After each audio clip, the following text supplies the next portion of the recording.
All right, guys, going to give you a recap for the trading today on this 4th of March, 2020. Welcome into the TradeLAB here at the trading room. My name is EP, and I've been trading for just about 55 minutes. Took us 50 to reach the target today. And our objective every trade session is to come in for an hour of trading right at the beginning of the stock market opening and try to knock down $500 on a $10,000 account. And that was achieved today. So here's the S&P, and I'm going to put it in full picture here for you. And I'm going to do something actually that I think you guys will hopefully appreciate. Creating a chart of the S&P. And I'm going to make this a 5-minute chart. And it's going to be naked. So all you boys and girls, cover your eyes. This is the S&P with absolutely no clothes on. Okay? That's the S&P on a 5-minute bar. And midnight is going to be here at my crosshair. Right over here. Okay? So just putting it into perspective for you. So this is what the S&P looks like with no clothes on. Allow me to place some Tony Stark glasses on your head for you to look at the S&P a little differently. Boom. There it is. A lot different, right? So the green levels, you got your bull. Bottom one is the bear. Top yellows are resistance. Bottom yellows are support. Top red is critical resistance, and bottom red is critical support. So what does all this mean? Well, it means a lot in terms of the logic that we applied today. I'm going to give you guys a recap of how we went in and applied logic with the trend, the sentiment, what was leading and lagging, what is the next stream, what is the zone, and let's talk about volume. And today the sentiment's been all over the place. The sentiment, we started off today at 9:30, right there at my crosshair. The S&P was actually up in the bull zone. We then slipped into the neutral trade zone, which is right in between the bull and the bear. And we saw a mixed sentiment, and we, for about 5 minutes, went into the bear zone. All the while, the notes were up in the bull, and we actually went risk off. Looked like, oh no, here we go again. But the S&P pulled around, went back into the middle, back to mixed, and as we speak, the S&P is back up into the bull. All the while, the notes, which are right here, are up in the bull zone as well. So guys, this is what we refer to as a conflict sentiment. So every 10 minutes, we've been averaging just about a change in our sentiment.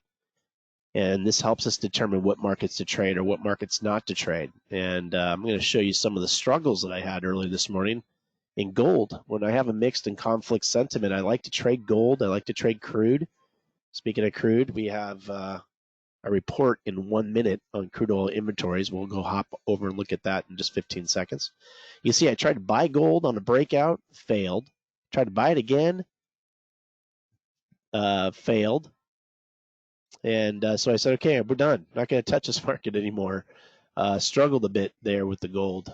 Here's crude oil. Try to sell it. This is a counter trend trade. This market was showing weakness.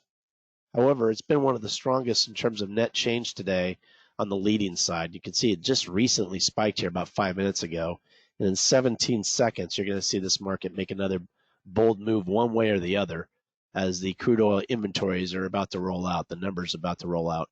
The white line, that's the high of the day. This one down here is the low of the day. And here we go. 3, 2, 1. And you guys are watching a market live here. Reports coming out. And it looks like it's trying to match the high of the day, perhaps. I'll keep that camped out over here, second from the left, if you want to watch it. Again, this is a live market. Let's talk about some trades that were good to me, rather than the ones that were making me get banged up a little bit.